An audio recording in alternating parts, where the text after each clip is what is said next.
nating OFW sa Hong Kong dahil pwede na silang bumalik dito, manatili rito at hindi na sila magiging OFW.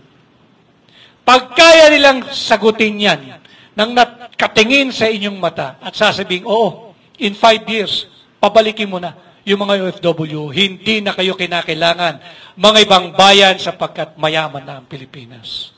Hindi nila kayo sasagutin ng oo. Dahil ito ay isa sa maraming kabalintunaang ikinakalat ng kasalukuyang administrasyon. And I'm here, hakbang na maisog, I've helped this administration come to life. Alam ninyo yan. I've worked so hard, I've devoted much of my many good years of my life to bring this administration to where it is now. Kaya ako nagsasalita dahil nahihiya ako sa mga kagaya ninyo na nakaharap ko at naniwala na mayroong pagbabago pag nanalo si Bongbong Marcos. Yan ang masakit na katotohanan na araw-araw ng buhay ko kinakailangan kong harapin. Pero hindi ako nahihiya dahil pinilit ko. All the time that I was there, I fought for you. Pinaglabang ko yung vision na gusto natin. Kaya lang, mag-isa lang ako eh. Sabi ko nga doon sa interview ni Maharlika sa akin, nakita ko sila eh. Ang dami nila. Counterflow lahat. Ang dami nila. Ang dami-dami nila. Hindi nila mahal ang Pilipino. Sarili lang nila ang interest nila. Huwag tayong pumayag. Yung corruption, yung transparency, yung accountability,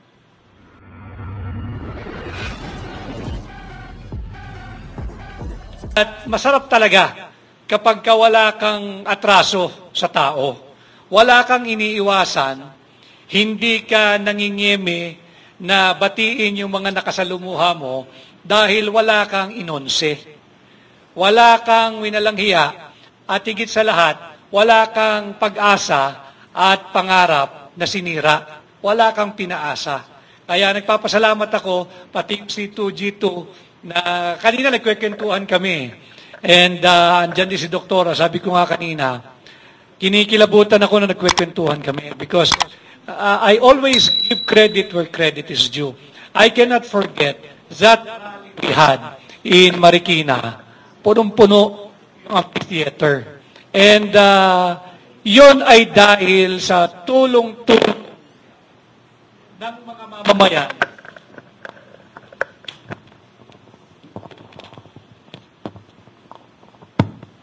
ng mga mamamayan na naniwala, nagtiwala at umasa sa liderato ni Bongbong Marcos kapag siya ay binayaan ng dakilang may kapal ng mandato para mamuno at maging pangulo ng ating bansa. Nakakahiya, pero linalabanan ko yung hiyang yon dahil alam naman ninyo na ako rin ang nakakaharap ninyo at ako rin ang umaharap sa lahat noong mga panahon na alanganin pa ang kanyang tindig bilang kandidato, hindi pa siguradong mananalo. Subalit, it feels good really, sincerely, to be meeting again the wonderful people, the wonderful relationship that I have fostered during the campaign because wala ho akong pagkukulang sa kanila. At alam naman din ninyo lahat kung ano ang naging storya at kung nasaan ngayon ang ating bansang Pilipinas. Right now, seemingly, we are on the brink of war with our superpower and nuclear-powered neighbor China. Bakit tayo umabot sa puntong ito? Pag-usapan nun natin yan bilang hakbang ng maisog using our guide post yung ating core values. Yung transparency, accountability, peace and security. Lideratong may aninaw, pananagutan, kapayapaan at seguridad. Bakit tayo napasok sa gulo na halos makikipagdigma na tayo sa ating kapitbahay na China? If you may please recall,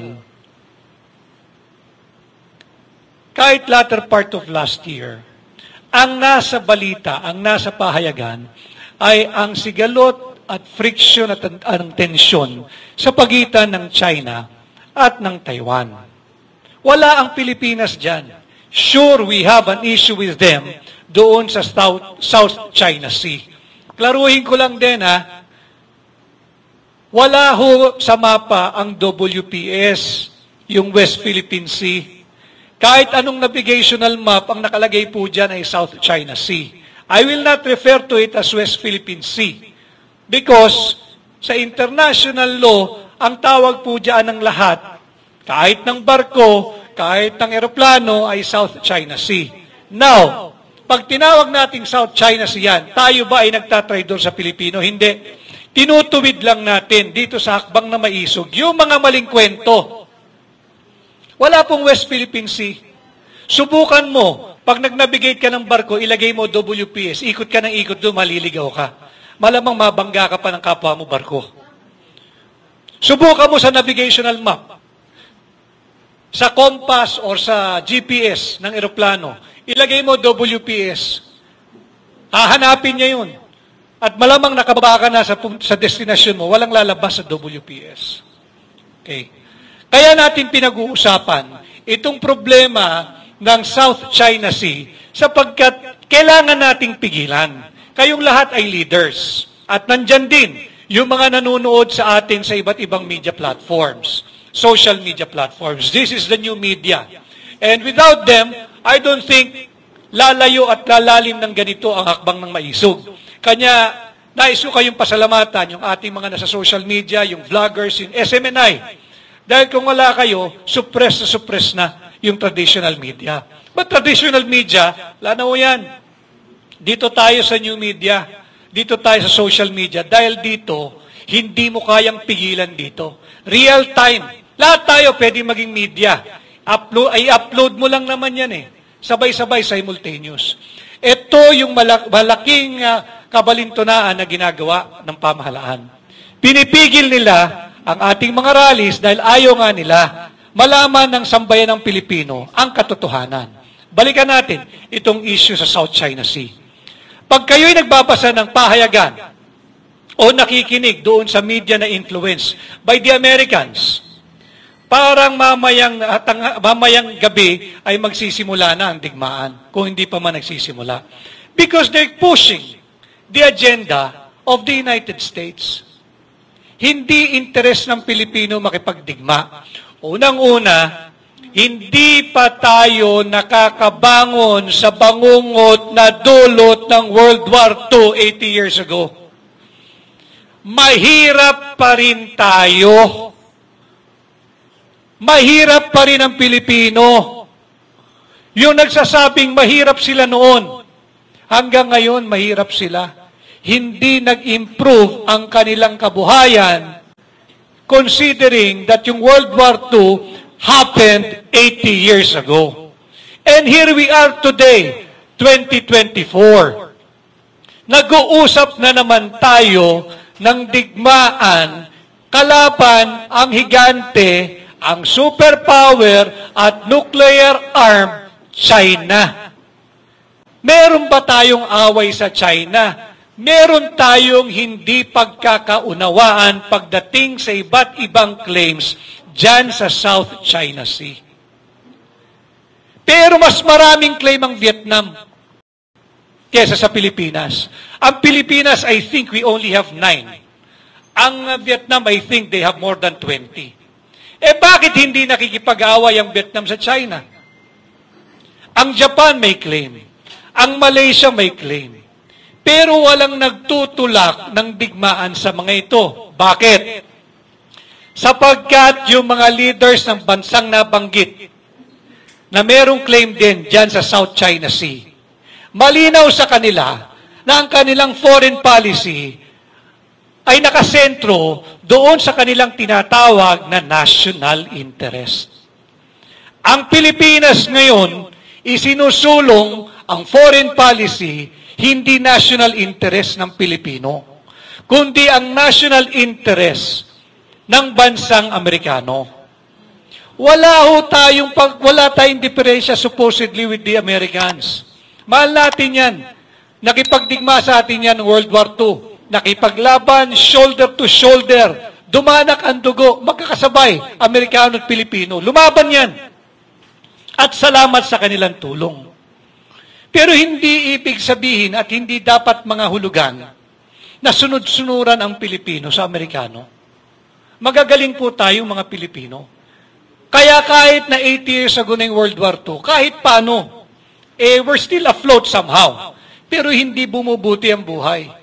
Ang bumubuti lang ang buhay ay yung mga politikong kupit ng kupit sa kaban ng taong bayan. Itong nangyayari sa South China Sea, hindi natin kayang makipagdigma. Hindi natin kakayanin. At hindi dahil meron akong defeatist attitude. Hindi. That is reality. I'm just being realistic. Hindi natin linyada yung gera. Makipag-usap tayo. Nasa payagan, meron daw tayong sundalo na naagrabyado at naputulan ng daliri. Talaga namang dapat kundinahin kung anuman ang ginawa ng tropa ng China, whether that is the China militia or the Chinese Coast Guard. Kung ano man yan, hindi dapat yung ginawa sapagkat minasaktan ng Pilipino. Kaya lang kung titingnan natin mabuti, ano ba story ng China Sea, ng South China Sea na yan? Bakit ba nawala sa atin yung Scarborough Shoal? Ito yung isang inconvenient truth na itinatago sa atin ng Amerikano. Nawala sa atin yung Scarborough Shoal nung panahon ni Noynoy Aquino. Nung nagpadala siya ng gray ship o yung tinatawag nating Navy ship. Yan, kahit yung pinagbibida nila na desisyon ng tribunal, sinabi na yung lugar na yan ay traditional fishing grounds na mga claimants. Kasama na Taiwan, kasama na Vietnam, Malaysia, Pilipinas, China. Traditional fishing ground. Meaning, panahon pa ni Mahoma, nangingisda na yung mga bansang yan dyan. So, wag natin pasukan, wag nating imilitarize. Minilitarize nung panahon ni Noynoy Aquino. Nagkaroon ng standoff. Na uto-uto ng Amerikano si dating Pangulong Noynoy Aquino. Tinatago nila ito dahil bulilyaso Ang payo sa kanila ng White House, sabayang pag-atras ng mga gray ship, ng Navy ship, na ang katotohanan hindi pa inaaprubahan ng Beijing, ng China. So, inuto-uto yung ating gobyerno na nagpauto naman. Inatras yung ating Navy ship. Hindi na umalis yung China. Nawalan tayo ng bahagi ng ating teritoryo natin nung panahon ni Noynoy Aquino nang hindi tayo dumaraan sa isang digmaan. So, ito yung inconvenient truth na tinatago sa atin ng Amerikano. Sinusubo nila ngayon tayo sa bingit ng digmaan. Interest ba natin ito? Hindi. Interest ng Amerikano to. They want to remain they want to remain the only influence dito sa Indo-Pacific region. Natatakot sila sa China. Gusto nilang mapanatili ang kanilang impluwensya dito sa bahagi na ito ng mundo. Wala naman silang nasasakupan dito. Wala naman silang teritoryo dito. Wala silang claim dito. Dapat tayo, ang isinusulong natin, yung daan ng diplomasya. Makipag-usap tayo. Yung nangyari sa ating sundalo na naputulon ng daliri, talaga naman, we have to condemn that. Kaya lang, bakit tayo umabot sa ganun? Tayo ba ang prinobok o tayo ang nagpo-provoke? Dapat maghihinahon tayo. Pag-aralan natin mabuti, wag natin sundin yung naratibo ng Amerikano. Maniwala ho kayo, pagka sumiklab ang digmaan between China and the Philippines, hindi tayo tutulungan ng Amerikano. Bibigyan tayo ng armas niyan, pero bahala kayo sa buhay niyo. Have we not learned sa mga ginawa nilang ganyan at sa mga sinira at ginulo nilang bansa? Naririnig ko yung Ukraine. Bigay sila ng bigay ng armas. Nauupos na nga, mahigit kalahating milyong Ukrainians na ang namamatay. Huwag na natin pag-usapan yung edad. Ang daming bata na ang namatay. At marami pa ang mamamatay. Yan ba ang gusto nating mangyari sa Pilipinas? Handa ba tayo makipagdigma at mamatayan ng milyon-milyong Pilipino? Yung sundalong na disgrasya, ginagamit lang silang laruan. Ginagamit lang silang pawn ng nagpapagamit na administrasyon sa mga Amerikano. O ngayon, may nasaktang Pilipino. Anong gagawin ng gobyerno? Umabot na tayo sa sukdulan. Anong gagawin ng gobyerno? Magdedeklara sila ng giyera? Magsasalita na kinukundina ang China. Ilang beses yun ang kinundina. Ang problema, yung mga nagtatapang-tapangan na sa loob lang ng air-conditioned offices nila. Utos lang ng utos. Ang kawawa yung mga sundalo natin na nasa front line. Madali mag-utos when you're 1,000 kilometers away from the scene of the action. Why don't they go there? Why don't they board the vessel, whether it be a civilian vessel or the Navy vessel? Sila ang mamuno. Lumabas sila sa comfort of their air-conditioned offices, sila mamuno. Nung resupply and rotation mission, sila mamuno. Hindi ko sinasabing hindi natin dapat bigyan ng supply yung nandoon sa BRP Sierra Madre. Dapat na tao yun, atin yun, Pilipino yun. Pero hindi tayo dapat makipagkiskisan sa bansang China. Hindi natin kaya. Huwag tayong magpauto-uto sa interes ng Amerikano. Bibitawan tayo niyan. Bakit ba naging popular yung salitang I shall return? Ibig sabihin, hindi tayo priority. Tatapusin ko muna yung digmaan doon sa Europa. Babalikan kita. Bala muna kayo dyan. It's popular. Kasi ganun talaga eh. Kung sino yung nagtagumpay, siya ang susulat ng kasaysayan. So, naging popular yung I shall return. Bakit mo muna kami iniwan? Hinuli mo kami.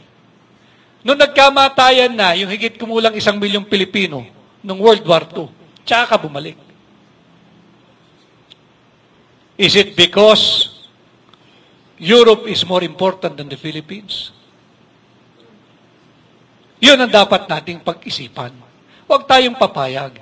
Kaya rin nandirito ang hakbang ng maisog. Because they are violating the Constitution.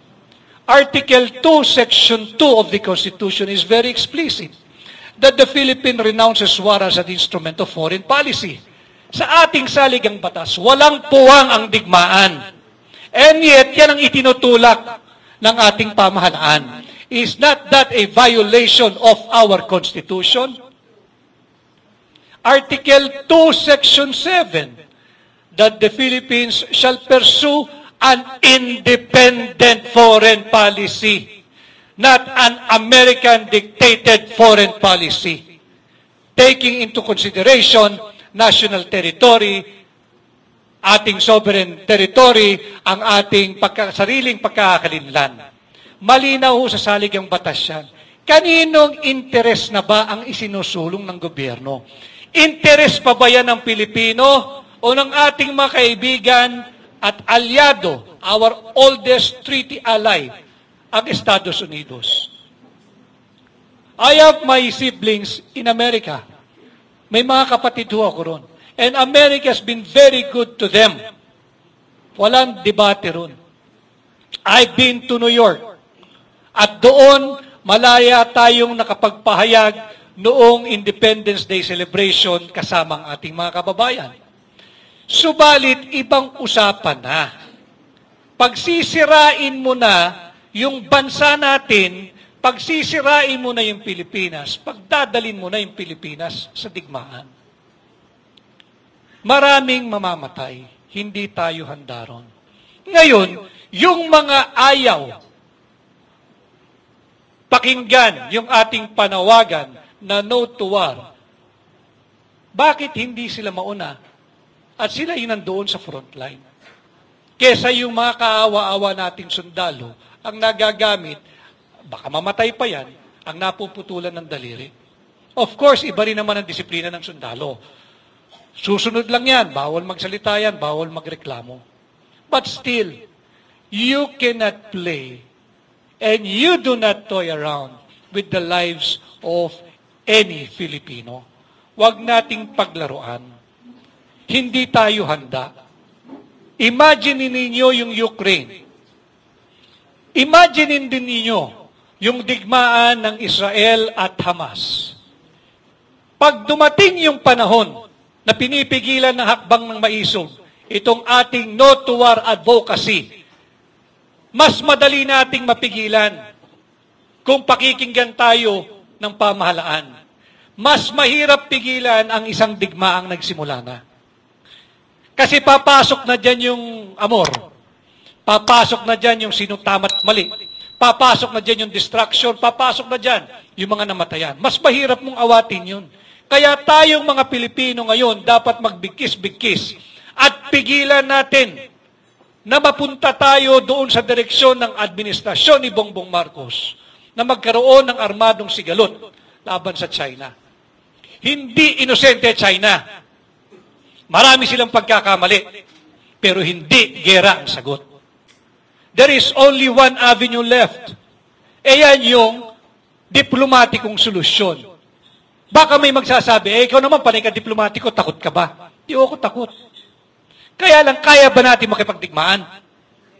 Kung kaya natin, may nasaktan ng Pilipino, ang dami nilang sinasabi prior sa nasaktan ng Pilipino, then declare war against China. Nasado tayong giliw na giliw sa Mutual Defense Treaty of 1951. Yung Mutual Defense Treaty, hindi po otomatiko natutulong ang Amerika pag tayo ay napatrobol. Yan ay dadaan sa kanilang kongreso. At yung kanilang kongreso magdedesisyon. Should we support the Philippines and let the MDT, the 1951 Mutual Defense Treaty, take into effect and support the Philippines, send troops, send weapons, send missiles, send whatever. Hindi po otomatiko yun. Kaya malaking kahibangan yung sinasabi ng mga nasa pamahalaan na otomatiko o tutulong ang Amerikano. Hindi totoo yan. Ito yung ayaw nila sa hakbang ng maisog. Sapagkat ang hakbang ng maisog, minumulat ang mga kababayan natin sa totoong estado ng ating bansa. Binibisto ng hakbang ng maisog yung pagsisinungaling, korupsyon, pagnanakaw, at kabulaanan na ikinakalat ng kasulukuyang administrasyon. Ang hakbang ng maisog ay tumutupad at tumutugon sa ating saligang batas. We are not calling for the ouster or the downfall of this administration, but allow us to exercise all our rights enshrined and enumerated and guaranteed, especially under Article 3 of our Constitution. We have an operating Constitution. And yet, linalapastangan ng ating karapatan na malayang magtipon-tipon at payapang magpahayag ng hindi natin pagsang-ayon sa mga maling polisiya, sa korupsyon, sa direksyong tinatahak ng gobyerno tungo sa gera dyan sa South China Sea. Hindi tayo dapat matakot at hindi rin tayo dapat magpapigil. Itong usapin ng China Sea, nung nagsimula hakbang na maisog, ang sinasabi, may nagsabi sa akin, hindi maintindihan ng ating mga kababayan ang issue ng South China Sea. Malayo sa sikmura yan, ang gusto nila yung pagkain. Kaya kung hindi, pag pumutok itong gerang ito, mararamdaman ninyo, hindi lang malapit sa sikmura ito, buhay nating mga Pilipino ang nakataya dito. Kaya sa ayon sa gusto ninyo, babalik-balikan na hakbang ng maisog itong usapin ng South China Sea. Because itong usaping ito ay dapat nalalaman ng bawat Pilipino. We have to elevate the political discourse. Huwag tayong sasabay doon sa mga vloggers o walang gawin kundi makapanira na lamang. Yung mga yon, tatanggap lang ng script, babasahin. Have you seen any of them in a public discourse without a script? Wala. Bakit? rine-rehearse nila eh. Pati mga nira ng kapwa, rine-rehearse pa nila. Di bali na yun.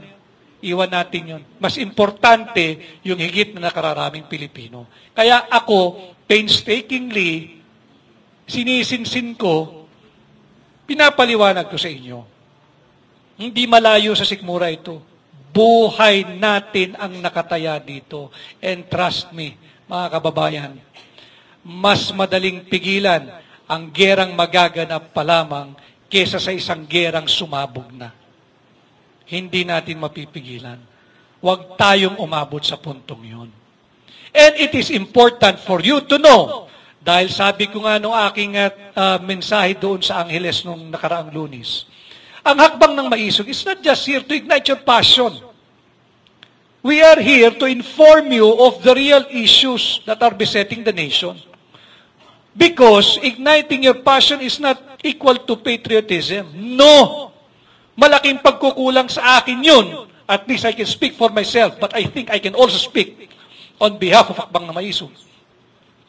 Hindi namin pwedeng gasolinahan lang yung inyong nag-aalab na damdamin. Nang hindi sinasabi sa inyo yung mga totoong issues na dapat nating harapin at kalampagin ng gobyerno. Linalapastangan nila ang ating saligang batas. Malinaw din sa Article 13, Section 16 ng ating saligang batas. Ang karapatan, kayo, ang right ng mga tao at ng kanyang organization to an effective and reasonable participation at all levels of social, political, and economic decision-making shall not be abridged. Hindi pwedeng sila-sila lang kung anong mabuti para sa kanila. Tapos gagalawin pa nila yung saligang batas. Ang daming violations na ang ginagawa nila considering na buhay ang ating saligang batas. Sinisikil nga yung ating karapatan eh. Ginigipit nga ang kanilang kritiko. Yung mga dissenter, yung tinatrato nilang political inconvenience. Sinisikil nila. Meron pa tayong konstitusyon yan. Huwag ho kayong maniwala na gagalawin lang nila yung economic provisions dahil yun daw ang dahilan kung bakit mahirap pa rin ang Pilipinas. Yan ay malaking kasinungalingan. Mahirap ang Pilipinas dahil sa korupsyon ng mga magnanakaw na politiko. Itigil ninyo ang inyong korupsyon na binubusog na yung inyong mga bulsa. Ibalik ninyo ang pera sa kaban ng bayan at implement ninyo ng tama yung kakapiranggot na pera ng Pilipino. Transparency and accountability. Hanggang ngayon, hindi nila inaharap. Yung sinisigaw natin dito sa Hakbang ng Maisog, bakit ninyo tinatago sa taong bayan yung 800 billion unprogrammed funds? Nakita ko si Joey, siya nagpauso nitong hindi mo pera yan. Hindi nyo pera yan. Imagine ninyo mga kababayan, yung 800 billion pesos. Gaano kahabang kalsada yan kung hindi nila ninanakaw? Yung traffic sa Metro Manila, dahil kakulangan na ng kalsada. Sinasabi may right-of-way issue, walang budget. Imaginein ho ninyo, kung ilang kilometro, ilang daang kilometro, yung 800 billion pesos na unprogrammed funds o sinasabing Presidential Pork Barrel Fund. Gaano kahaba yun? Yung 800 billion na yan, ilang tulay ang kayang buuin yan para hindi na tumatawid sa ilog o kaya sa dagat yung mga kababayan natin na malalayo yung lugar ng kanilang bayan o ng kanilang mga isla. Saan napupunta? Sa bulsa ng korap na politiko. Then again, the problem is not the Constitution. The problem is their graft and corruption. Yan ang problema noon at higit na lumalala ngayon. Huwag tayong papayag na galawin nila ang ating saligang batas. Huwag tayong maniwala na pagka ginalaw yung economic provision, yayaman na ang Pilipinas. Ito ho yung mensaheng sinabi ko sa ating mga kababayan sa Hong Kong, Macau at China. Kahit sinong mangangampanya for charter change at sasabihin, economic provisions lang ang gagawin para yumaman na ang Pilipinas. Yung mga kababayan nating OFW ron, ito hamon ko sa kanila. Kapag kami nagpunta ditong politiko, when I was in Hong Kong, at yan ang linya, tanongin ninyo, halimbawa magpauto kami sa iyo, congressman, or senator, or kung ano man, at sabihin namin, sige, charter change kami, economic provision lang, para yayaman ang Pilipinas. Tanungin nyo kung sino mga kampanya dyan, kahit dito sa Pilipinas. Pag pinagbigyan namin yung hilig nyo, yung kapritsyo nyo, in 5 years, uuwi na ba yung mga kababayan nating OFW sa Hong Kong? Dahil pwede na silang bumalik dito, manatili rito, at hindi na sila magiging OFW. Pag kaya nilang sagutin yan, nang nakapin sa inyong mata at sasabing, oo, in 5 years, pabalikin mo na yung mga OFW, hindi na kayo kinakailangan mga ibang bayan sapagkat mayaman na ang Pilipinas. Hindi nila kayo sasagutin ng oo. Dahil ito ay isa sa maraming kabalintunaang ikinakalat ng kasalukuyang administrasyon. And I'm here, hakbang na maisog, I've helped this administration come to life. Alam ninyo yan. I've worked so hard. I've devoted much of my many good years of my life to bring this administration to where it is now.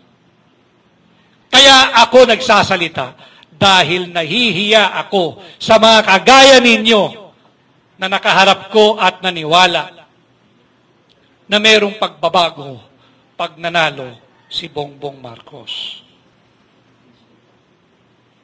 Yan ang masakit na katotohanan na araw-araw ng buhay ko, kinakailangan kong harapin. Pero hindi ako nahihiya dahil pinilit ko. All the time that I was there, I fought for you. Pinaglaban ko yung vision na gusto natin. Kaya lang, mag-isa lang ako eh. Sabi ko nga doon sa interview ni Maharlika sa akin, nakita ko sila eh. Ang dami nila, counterflow lahat. Ang dami nila. Ang dami-dami nila. Hindi nila mahal ang Pilipino. Sarili lang nila ang interest nila. Huwag tayong pumayag. Yung corruption, yung transparency, yung accountability, yung investigation sa Senado. Bakit yung pagsaserve ng warrant of arrest sa isang akusado sa Davao, kinakailangan ng 2 batalyon? Isang tao lang ang hinahanap mo. Sabihin mo ng 5, kasama yung ibang akusado. Pero itong taong ito at yung mga kasama niya, pati yung kanyang religious group, ay hindi kilalang bayolente. Bakit kailangan mong dalahan ng 2 batalyon? Sapagkat gusto mong magbigay ng mensahe sa lahat ng kritiko mo, ito ang aabuti mo pagka hindi ka tumigil ng kakabatikos sa mga maling polisiya ng kasalukuyang administrasyon. Pananakot yun eh. Pananakot yun.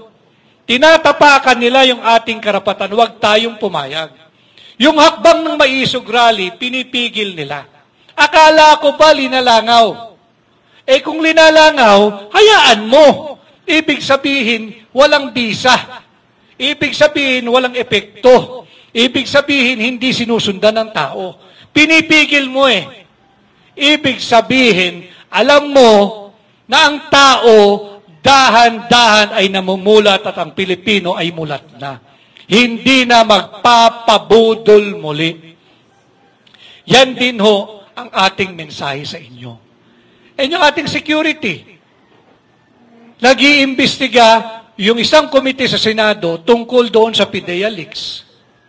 At yung sinasabi nilang biggest drug haul in the history of Philippine drug enforcement.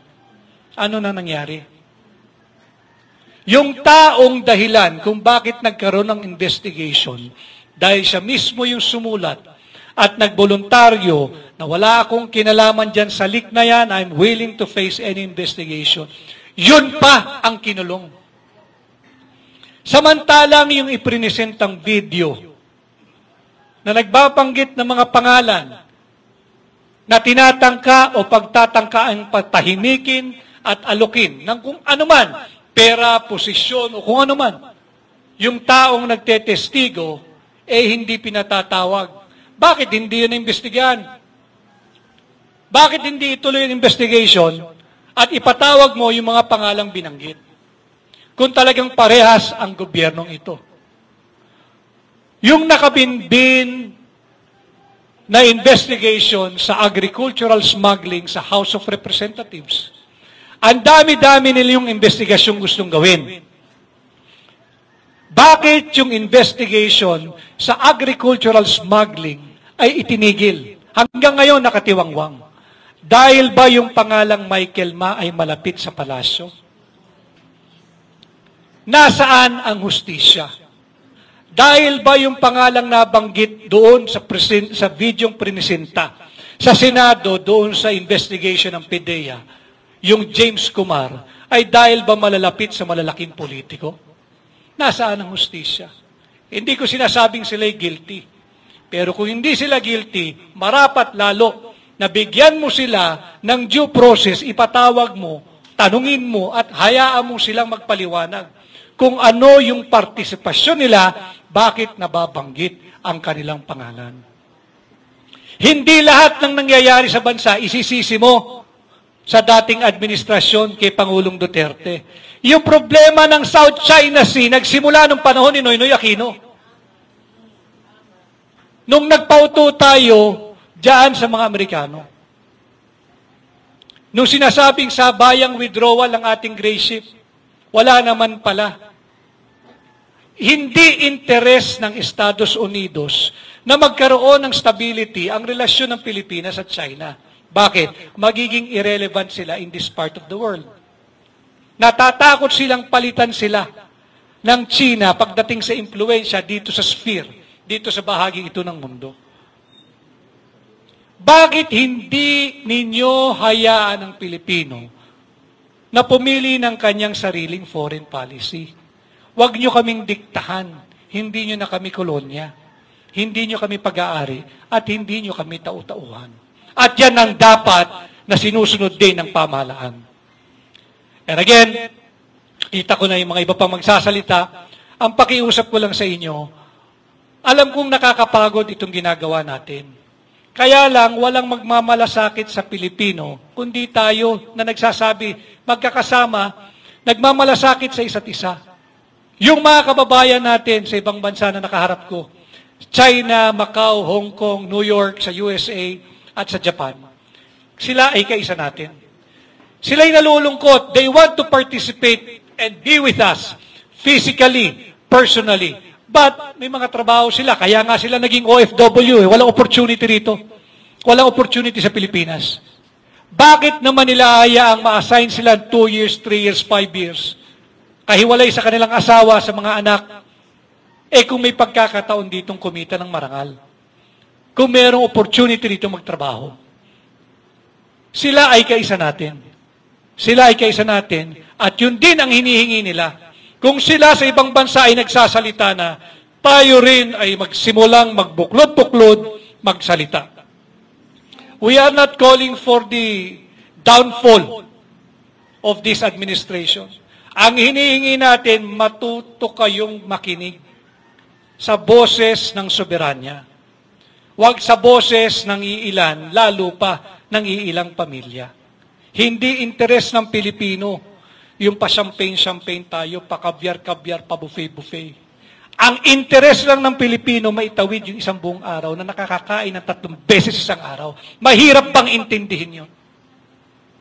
Ang interes ng Pilipino ay mapaaral ang kanilang mga anak, hoping that pag napag-graduate nila yung kanilang mga anak nila ay magkakatrabaho at mag-aahon sa kanila sa hirap. Yan ang interes ng Pilipino, hindi ang digmaan sa ating kapitbahay na China. Kailangan malinaw sa ating lahat yan. Ang interes ng Pilipino ay tunay na pagbabago, hindi pansamantalang aliw, dala ng ayuda. Dala ng akap. Dala ng suhol. Pera ng Pilipino yan. Huwag mong ipamuka sa recipient na kaya kita binibigyan ng 5,000 galing sa bulsa ko yan. Pera ng Pilipino yan. At mga kababayan, yung binibigay nilang ayuda, kakapiranggot lang yan sa 800 billion pesos na itinatago nila sa atin. Tatandaan ninyo, 800 billion pesos. 5.700 trillion ang budget natin ngayon. Next year daw ay 6.2 trillion. Magkaka naman ang nanakawin nila. Nasa sa inyong kamay, mga kababayan, hanggang kailan nyo gusto ganito estado natin? Ayaw nyo bang umunlad? Hindi lang ang inyong pamumuhay, kundi ang ating bansa. Ayaw nyo bang yumaman ang ating ekonomiya, hindi lang yung ating mga kanya-kanyang hanap buhay? Ayaw nyo ba na yung mga anak natin at yung darating pangsalin lahi, mararamdaman din yung nararamdaman ng ating mga kapitbahay sa Japan, sa Hong Kong, sa Singapore, pati na sa Amerika? Ayaw ba natin yun? Ayaw ba natin yung payapa na yung ating mga lansangan? At ayaw ba nating matigil na itong drug proliferation at drug addiction? Maraming kasinungalingang ginagawa ang pamahalaan. And I think, nagsalita na rin, kahapon, naglabas ng pahayag, ang pangalawang Pangulo, si VP Inday Sara, at siya ay humakbang ng maisog. Ito ay leadership by example. Nagbitiw bilang secretary ng DepEd. She made the supreme sacrifice. At siguro naman, yung merong pang dangal na natitira sa pamahalaan, gawin ninyo yung nararapat. Yung sa Senado, huwag i-terminate yung investigation. Ituloy nyo yan. Dahil gusto ng Pilipinong malaman, ano ba ang katotohanan doon sa sinasabing biggest drug haul in the history of drug enforcement of our country? Nasaan na yung driver? Nasaan na yung Canadian? Sasabihin ninyo, hindi namin pwedeng banggitin ng detalye sapagkat may karapatan sila. Eh si Kibuloy, wala palang karapatan. Hindi ako lawyer ni Pastor Kibuloy. Pero ginagamit ko lang sa kanila yung argumentong ginagamit nila pagka sila'y nagkukubli. Hindi pwedeng banggitin yung pangalan, hindi pwedeng ipakita yung muka. Nung driver nung van na merong ilang bilyong droga yung nahuli raw sa Batangas, pati yung Canadian na nahuli, hindi pwedeng bigay yung identity, hindi pwedeng ibigay yung muka. So si Pastor Kibuloy walang karapatan. Si J.M. Morales, yung dating PDEA agent, walang karapatan yon. Kinulong pa ninyo. Mas mataas ang karapatan nun kaysa doon sa sinasabing actress na kasama doon sa larawan. Eh meron tayong tinititigan, meron tayong tinitingnan lang. Nasaan ang hustisya ron?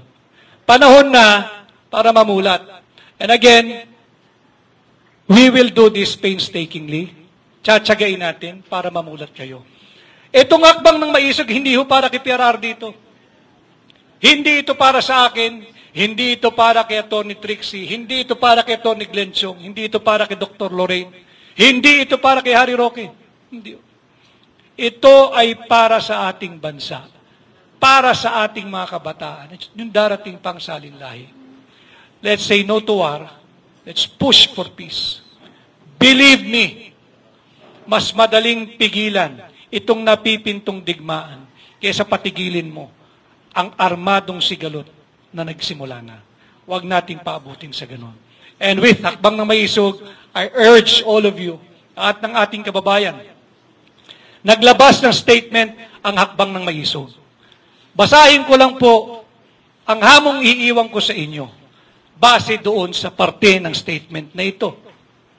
That hakbang ng maisog stands solidly behind the courageous decision of Vice President Inday Sara Duterte.